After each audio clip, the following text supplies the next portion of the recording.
नमस्कार. आज मी उद्धव ठाकरे यांच्या गटाविषयी बोलत आहे. आता येत्या सोमवारपासून म्हणजे 3 मार्चपासून विधानसभेचं अर्थसंकल्पीय अधिवेशन सुरू होत आहे. या अर्थसंकल्पीय अधिवेशनामध्ये आपल्याला विरोधी पक्ष नेतेपद मिळावं असा दावा उद्धव ठाकरे यांच्या गटाकडून केला जाणार आहे असं खात्रीलायक वृत्त आहे. कालच मातोश्रीवर उबाठा गटाच्या नेत्यांची चर्चा झाली आणि या चर्चेमध्ये असा निर्णय घेण्यात आला की येत्या अर्थसंकल्पीय अधिवेशनामध्ये याबाबतचं पत्र विधानसभेच्या अध्यक्षांना म्हणजेच राहुल नार्वेकरांना द्यायचं. कारण जेव्हा मुख्यमंत्री एकनाथ फडणवीस यांनी आपलं पहिलं भाषण केलं होतं मुख्यमंत्री झाल्यानंतर, तेव्हा त्यांनी असं सांगितलं होतं की प्रत्येक राज्यामध्ये विरोधी पक्ष हा असलाच पाहिजे. कारण विरोधी पक्ष असल्यानंतर सरकार कोणाचाही ते असो आपला कारभार जास्त चांगल्या प्रकारे आणि सक्षमतेने पार पाडू शकतं. कारण विरोधी पक्ष हा प्रभावी असतो आणि ते सरकारच्या ज्या चुका होतात किंवा जे काही निर्णय चुकतात सरकारचे त्यावर बरोबर बोट ठेवून सरकारला ते तशा सुधारणा करायला भाग पाडतं आणि त्यामुळे जनतेचेही प्रश्न सुटतात आणि राज्यकारभार हा खूप चांगल्या प्रकारे होतो. त्यामुळे जर विरोधी पक्ष नेता आपल्या विधानसभेत आला तर आम्ही त्याला सन्मानाची वागणूक देऊ, त्याचा योग्य तो मान राखला जाईल असं सूतोवाचनही केलंय.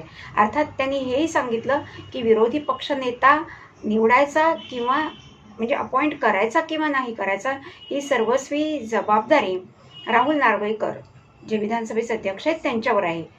तो माझ्या अखत्यारीतला मुद्दा नाही, पण विरोधी पक्ष नेता हा महत्त्वाचा असतो आणि तो जर आपल्या राज्यात असेल तर आम्ही त्याचं स्वागत करू आणि त्याला योग्य तो सन्मान देऊ. त्यामुळे विरोधी पक्ष नेता अपॉइंट करण्यामध्ये मुख्यमंत्र्यांच्या नाराजीचा सूर नाही किंवा त्याचा विरोध नाही हे स्पष्ट झाले. पण त्याबाबतची कार्यवाही कोणत्याही विरोधी पक्षाकडून म्हणजे सध्या जे आता विधानसभेमध्ये त्यांच्याकडून केली गेली नाही.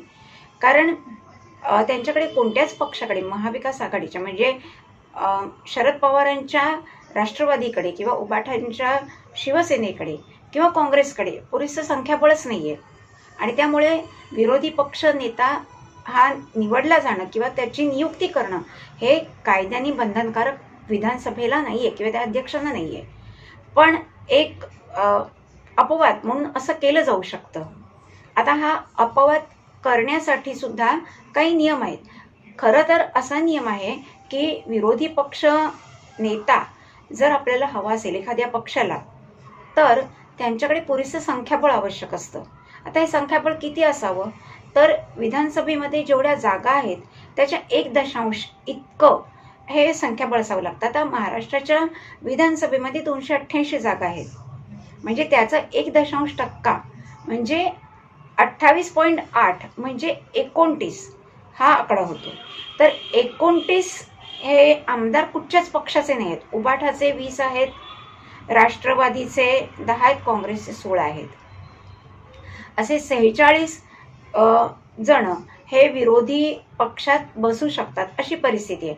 पण नेता निवडीचं सामर्थ्य कोणत्याच पक्षात नाही आणि त्यामुळे सध्या ही जागा रिकामीच आहे. आता विधान परिषदेची जर आपण गोष्ट पाहिली तर त्याच्यामध्ये काँग्रेसला विरोधी पक्ष नेतेपद मिळू शकतं कारण तिथे त्यांचे खासदार किंवा आमदार हे जास्त आहेत.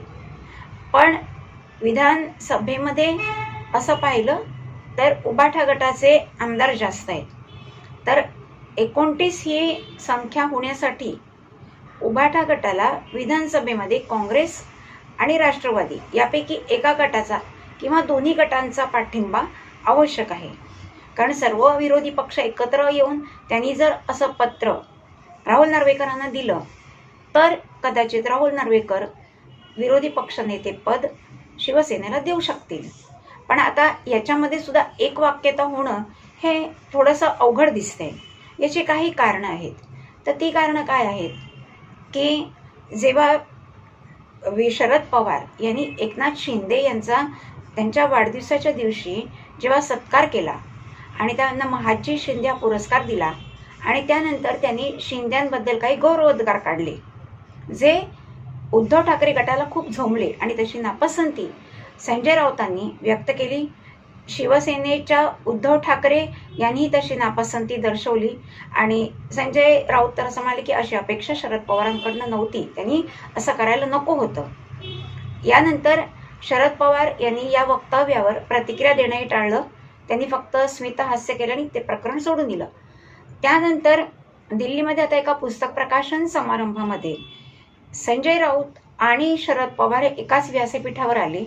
तेव्हा शरद पवारांनी सूचक पद्धतीने संजय राऊतांची समजूत काढल्याचं दिसतं.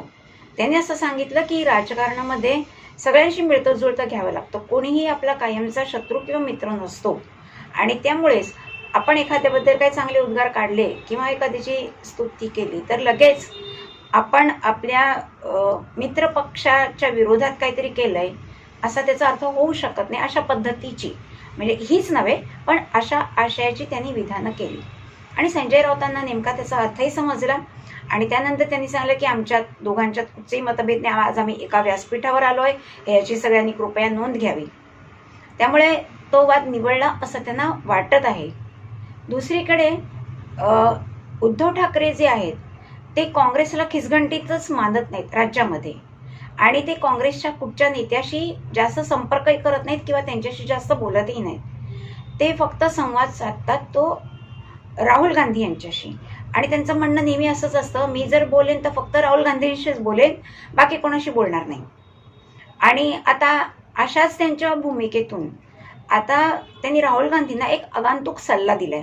तो सल्ला असा आहे की राहुल गांधी हे अरविंद केजरीवाल यांच्या विरोधात खूप बोलत असतात आणि ते टोकदार बोलत असतात आणि त्यामुळे ते दुखावले जातात केजरीवाल असं उद्धव ठाकरे यांना वाटतं आणि त्याचा कदाचित महाविकास आघाडीला फटका बसू शकतो असंही त्यांचं मत आहे. आणि त्यामुळेच त्यांनी एक आगंतुक सल्ला राहुल गांधींना दिला की आपण जो विरोध करतायत केजरीवाल यांना त्याची धार काहीशी कमी करावी. आणि हा सल्ला राहुल गांधींना आवडलेला नाही आणि राहुल गांधी त्यामुळे उद्धव ठाकरे यांच्यावर तीव्र नाराज झालेले आहेत. ही जेव्हा बाब उद्धव ठाकरे यांना समजली तेव्हा आदित्य ठाकरे हे मखलाशी करायला दिल्लीला गेले आणि त्यांनी राहुल गांधी यांची भेट घेतली. पण या संवादातून काही विशेष निष्पन्न झालं नाही कारण राहुल गांधी यांनी आदित्य ठाकरे यांना स्पष्ट सांगितलं की आघाड्या सांभाळण्याची जबाबदारी फक्त काँग्रेसचीच नाही.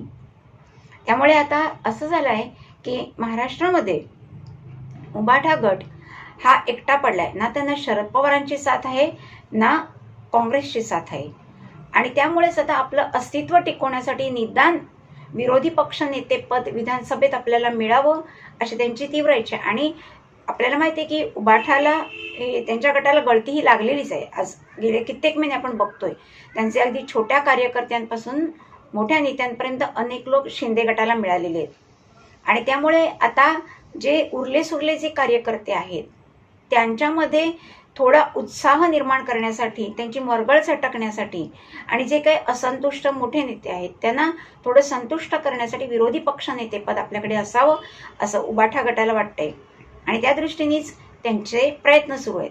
आता विरोधी पक्ष नेतेपद हे कॅबिनेट दर्जाचं पद मानलं जातं.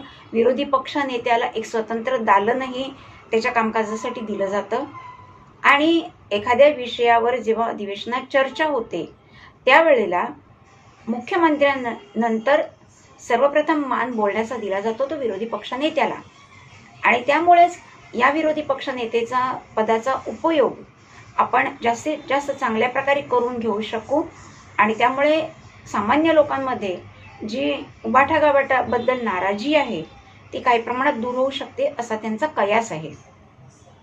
आणि याचाच एक भाग म्हणून जेव्हा मुख्यमंत्री पदाची सूत्र देवेंद्र फडणवीसांनी घेतली आणि हिवाळी अधिवेशन जेव्हा नागपुरात होतं त्यावेळेला पहिल्याच दिवशी उद्धव ठाकरे स्वतः जातीने नागपूरला गेले होते आणि त्यांनी फडणवीसांची भेट घेतली, त्यांचं अभिनंदन केलं, त्यांना पुष्पगुच्छ दिला आणि त्याच वेळेला त्यांनी आपल्याला विरोधी पक्ष नेतेपद मिळावं अशी इच्छाही व्यक्त केली. त्यावेळेला अर्थातच देवेंद्र साहेबांनी सांगितलं की हा माझ्या अखत्यारीतला विषय नाही, हा राहुल नार्वेकर यांचा आहे आणि त्यामुळेच त्यांनी विरोध केला नाही याचंच उद्धव ठाकरे यांना समाधान झालं आणि ते खुश झाले. पण आता त्याच्यानंतर त्यानंतर हालचाली आता करायला सुरुवात केलेली आहे. आणि हे विरोधी पक्ष नेतेपद मिळालं तर एकनाथ शिंदे यांना त्यांना रडारवर घेता येईल असा त्यांचा अंदाज आहे. आताही तुम्हाला माहिती आहे की देवेंद्र साहेबांनी एकनाथ शिंदे जेव्हा मुख्यमंत्री होते तेव्हा जे काही निर्णय घेतले होते आरोग्य विभागाच्या संदर्भात असतील, MMRDच्या संदर्भात असतील किंवा आणखीन 2-4 निर्णय हे वादग्रस्त वाटत आहेत आणि त्यामुळेच त्याचा त्यांनी आढावा घ्यायचं ठरवले आणि त्याचा आढावा घ्यायला सुरुवात केली आहे. आणि त्यात त्यांनी सांगितलं की याच्यात जर काही अनियमितता आढळली तर आम्ही ते निर्णय रद्द करू आणि पुन्हा प्रक्रिया नव्याने सुरू करून नव्याने त्याची अंमलबजावणी करू. आणि याचं स्वागत अर्थातच महाविकास आघाडीनी केलेलं आहे, काँग्रेसनी केलेलं आहे, शरद पवारांनी केलेलं आहे आणि उद्धव ठाकरे यांच्या गटानेही केलेलं आहे. आणि त्यामुळेच आता ते भाजपा विरोधात जास्त उबाठा गट बोलत नाही. ते बोलतात ते एकनाथ शिंदे यांच्याच विरोधात आणि त्यांच्याच पक्षातल्या आमदारांबद्दल. आता त्यांनी भाजपाशी नमतं घ्यायचं ठरवलं आहे आणि भाजपाकडून सामोपचारांनी विरोधी पक्ष नेतेपद आपल्याला जर मिळालं तर ते त्यांना हवं आहे आणि त्याचा फायदा त्यांना येत्या महापालिका निवडणुकीत करून घ्यायचा आहे. त्यामुळे सामान्य लोकांमध्ये जी भावना आहे की ठाकरे हिंदुत्व विरोधी आहेत, भाजपा विरोधी आहेत, हा त्यांना समज मोडून काढायचा आहे आणि त्यामुळेच ते नमतं घेत आहेत भाजपाशी आणि ते टार्गेट करतायत फक्त एकनाथ शिंदे यांना. आता येणाऱ्या काळच ठरवेल की त्यांची ही खेळी कितपत यशस्वी होते. काँग्रेस त्यांना पाठिंबा देईल का आणि काँग्रेसने जर पाठिंबा दिला तर ते एक ॲडजस्टमेंट जरूर मागतील आणि ती म्हणजे विधान परिषदेमध्ये विरोधी पक्षनेता हा काँग्रेसचा व्हावा आणि त्याच्यासाठी ठाकरे गटाने त्यांना अनुमोदन द्यावं. तर कदाचित काँग्रेस ही विधानसभेसाठी शिवसेनेला अनुमोदन देईल. पण आता याच्यामध्ये परत शरद पवार हे नाराज होण्याची शक्यता आहे, कारण महाविकास आघाडीचे निर्मातेच शरद पवार आहेत आणि अशा निर्मात्याला जर विरोधी पक्षनेतेपद विधान परिषदेत आणि विधानसभेतही मिळालं नाही तर काय अर्थ आहे. मग परत त्यांचं अस्तित्व शून्य होतं, ते परत लाईमलाईटमधून दूर जातात आणि त्यामुळे या 2 पक्षांनी जर विरोधी पक्षनेतेपद वाटून घेतलं किंवा तसं ठरवलं तर त्याला शरद पवार कितपत अनुमती देतील हा एक मोठा ऐरणीवरचा प्रश्न आहे. आणि त्यामुळे जर शरद पवारांची आता समजूत कशी काढायची, कोणी काढायची, हे अर्थात त्यांची रणनीती आता ठरलेली असेल आणि त्यानुसार ते शरद पवारांचं मन वळवण्याचा प्रयत्न करतील. पण शरद पवारही महत्त्वाकांक्षी आहेत, त्यांना सतत लाईमलाईटमध्ये आणि प्रकाशझोतामध्ये राहायला आवडतं आणि त्यामुळे जर विरोधी पक्षनेतेपदाची संधी हुकली तर परत 5 वर्ष त्यांना प्रकाशझोतात राहण्यासाठी भरपूर मेहनत घ्यावी लागेल. जी घ्यायची त्यांची तयारी आहे की नाही ही कल्पना कोणालाच नाही. तेवढी ताकदही त्यांच्या पक्षात आणि त्यांच्या स्वतःमध्ये आहे का हे अजून कोणाला पुरतं उमगलेलं नाही. आणि शरद पवार त्यांना पाहिजे ते मिळवण्यासाठी कुठच्याही थराला जाऊ शकतात हे सगळ्यांना चांगलंच माहिती आहे. आणि त्यामुळे त्यांना नाराज करून किंवा ते नाराज असताना अशा पद्धतीचं विरोधी पक्षनेतेपद हे 2 पक्षांना मिळू शकतं का हाही एक ऐरणीचा प्रश्न आहे. आणि त्यामुळेच आता विरोधी पक्षनेता जर निवडायचं ठरवलं तर शिवसेनेकडे 3 उमेदवार आहेत. एक म्हणजे आदित्य ठाकरे जे उद्धव ठाकरे यांचे सुपुत्र आहेत, दुसरं म्हणजे भास्कर जाधव जे आत्तापर्यंत शिवसेनेमध्ये राहून सुद्धा त्यांना काहीच मिळालेलं नाही आहे, आणि एक अजून आहेत ते म्हणजे सुनील प्रभू जे माजी महापौर आहेत. तेही महत्त्वाचे आहेत कारण महापालिका निवडणुकीसाठी जो पैसा आवश्यक आहे तो उभा करण्याची क्षमता सुनील प्रभूंमध्ये आहे असं ठाकरे गटाला वाटतं. त्यामुळे आता या तिन्हीपैकी कोण विरोधी पक्षनेता होतो हेही महत्त्वाचं आहे. अर्थात विरोधी पक्षनेतेपद जर शिवसेनेला द्यायचं सर्वानुमते ठरलं तरच, आणि त्यांना विरोधी पक्ष नेतेपद जर मिळालं तर त्यांची प्रामुख्याने नजर जाणार आहे ती एकनाथ शिंदे यांच्यावर आणि त्यांच्या निर्णयावर आणि त्यांच्या मंत्रिमंडळातल्या आमदारांवर, आणि ते त्यांना करणं अधिक सोपं जाईल कारण त्यांना तशी एक शक्ती पॉवर प्राप्त होते हे पद मिळाल्यानंतर. आणि त्यामुळे सोमवारी तर हे पत्र निश्चित जाणार आहे, पण राहुल नार्वेकरांवर हे बंधनकारक नाही की त्यांनी विरोधी पक्षनेता हा अपॉइंट केलाच पाहिजे, कारण कोरम गणसंख्या जी आपण म्हणतो ती पुरेशी कोणाकडेच नाही आहे, उभाठाकडेही नाही आहे. त्यामुळे जर त्यांनी तसा निर्णय घेतला तर तो कदाचित देवेंद्र फडणवीसांच्यामुळे ते घेण्याची शक्यता आहे. आणि जर नाही घेतला, त्यांनी विरोधी पक्षनेता अपॉइंटच करायचं नाही, नियुक्तच करायचा नाही असं जरी ठरवलं तरी ते कायद्याला धरूनच आहे. त्यामुळे त्यांच्या विरोधातही कोणी काही बोलू शकत नाही. त्यामुळे आता येणारा काळच ठरवेल की राहुल नार्वेकर काय निर्णय घेतात. आणि जर विरोधी पक्षनेता निवडायचं ठरवलंच, नियुक्त करायचं ठरवलंच, तर आघाडीपैकी, महाविकास आघाडीपैकी नेमकं कोणत्या पक्षाकडे हे विरोधी पक्षनेतेपद जातं. ज्याच्याकडे जाईल त्याचा फायदा आहे. आणि जर झालं नाही तर तेही महायुतीच्या पथ्यावरच आहे. सध्या इतकंच. व्हिडिओ आवडला असेल तर लाईक करा, शेअर करा, सबस्क्राईब करा. पुन्हा भेटूया नवीन विषयासह. नमस्कार.